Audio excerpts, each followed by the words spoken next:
Hi, and welcome to another episode of Baranov TV, designed to demystify the world of accounts and tax and to help your business grow. Now today we're on the subject of security. I've seen a lot in the media the last few weeks about people accessing laptops that with other people's IDs and passwords, and it started me thinking about password security. Some of the stats I've seen suggest that the average person is online for up to 11 hours every day, and that could be doing business related activity, so it could be business banking, it could be Facebook. There's an average of 25 different packages that we as an individual have access to, and evidently we have about 5 passwords that we use across all of them.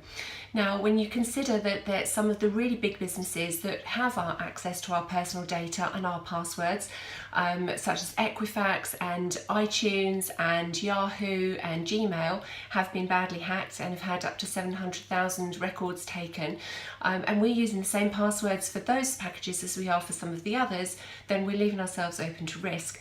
And a lot of people use the same passwords for business that they do for personal, so we're also leaving ourselves open from a business perspective as well.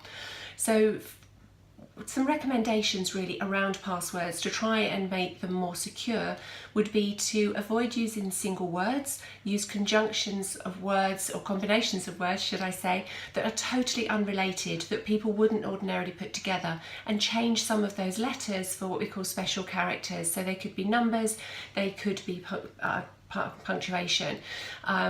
Don't use the dog's name, don't use your date of birth, don't use your husband's name or your son or daughter's name.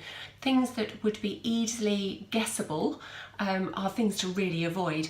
Don't use the obvious like QWERTY or 1, 2, 3, 4, 5, and avoid using 8 digits. Make now the norm, although 8 was at one point absolutely fine, now people are recommending 12 to 14 characters as being much more difficult for people to crack.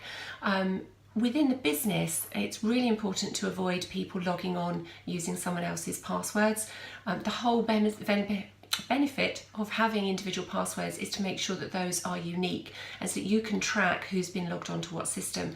If you allow people to log on using other people's IDs, that has gone, so you won't be able to do it. Also make sure that it's not the norm within the business to tick the box for remember me or auto log on. You want to make sure that people can't access a laptop or a desktop and get into your sensitive information. With the introduction next year of GDPR, this is only going to get more and more important, and there's some really hefty fines if people have found that they're not protecting data in the right ways. So not a very cheery subject, but hopefully one that will prove useful. So give it some thought, have a look at how you're actually monitoring passwords and how you're protecting your systems. If you need any further help, give us a shout. We do have some people that can help you with security, etc. And I'll leave you with that thought, and I'll see you very soon.